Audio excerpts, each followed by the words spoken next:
Oke, kembali lagi di segmen Kata Gavin episode 8. Ya, episode 8. Jadi di video kali ini gue pengen cerita sebuah kenaifan gue atau kelupaan gue, ya kenaifan gue tentang sebuah hadis. Lu pasti tahu kan hadisnya kan? Hadisnya bilang bahwa di akhir zaman kita akan menggunakan dinar atau dirham lagi, which is dinar itu emas, dirham which is itu perak. Kenapa gue bilang kenaifan? Karena setahun terakhir ini gue mengesampingkan emas yang mana itu aset tertua dan paling besar market cap-nya di dunia, diganti dengan gue lebih memperbanyak investasi di saham dan kripto. Tetap membeli emas tapi jumlahnya dikecilkan, dibesarkan jumlahnya ke saham dan ke kripto. Ke saham dan kripto. Sebenarnya gue udah mulai belajar dan membeli emas itu semenjak tahun 2022. Tapi ketika setahun terakhir ini lebih memperbanyak ke kripto, apalagi kripto ini lagi rame banget. Mungkin ada event Bitcoin halving kan 20 April kemarin, jadi rame banget di mana-mana, di FYP TikTok, FYP Instagram, atau di mana-mana di berita lah.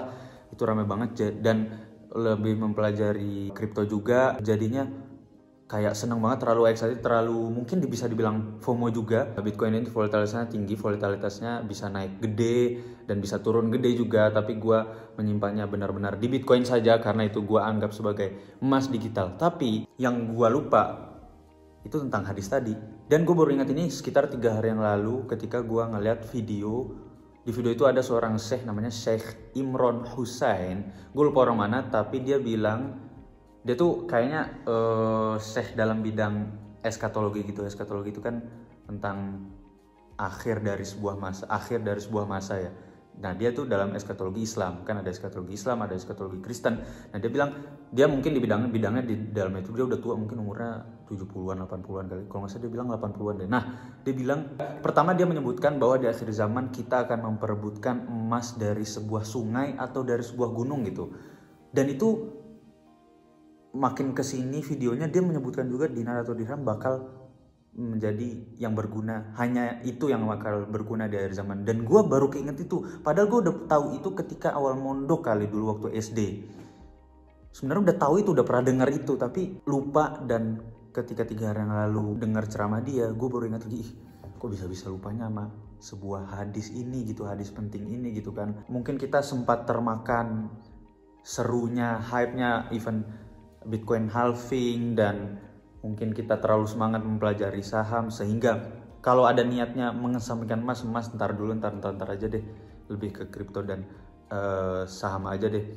Bahkan kalau sampai ada berpikir gak mau di emas deh, udah all in kripto aja atau all in saham aja, atau bahkan ada orang ya pokoknya all in di satu aset aja, asetnya aset selain emas. Kayaknya lu harus harus berpikir ulang deh setelah mendengar hadis ini gitu. Ya, orang-orang pintar bilang bahwa teknologi blockchain ini susah di-hack, bakal kuat dan decentralized dan gak ada yang mengaturnya, dan ini bisa menjadi aset selamanya, aset abadi. Itu kan kata orang-orang pintar itu, tapi kita kalau menerima informasi kan harusnya menyaring juga.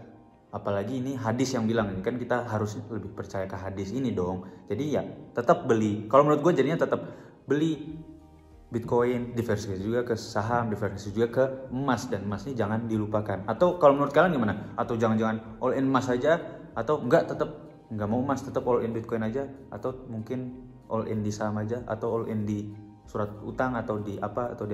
Menurut kalian gimana? Itu sih yang gue pengen ceritain sih. Jadi maksudnya gokil banget nih loh, bisa-bisa kelupaan tentang hadis itu. Gimana menurut kalian? Gue itu aja sih. Sampai kembali di episode selanjutnya.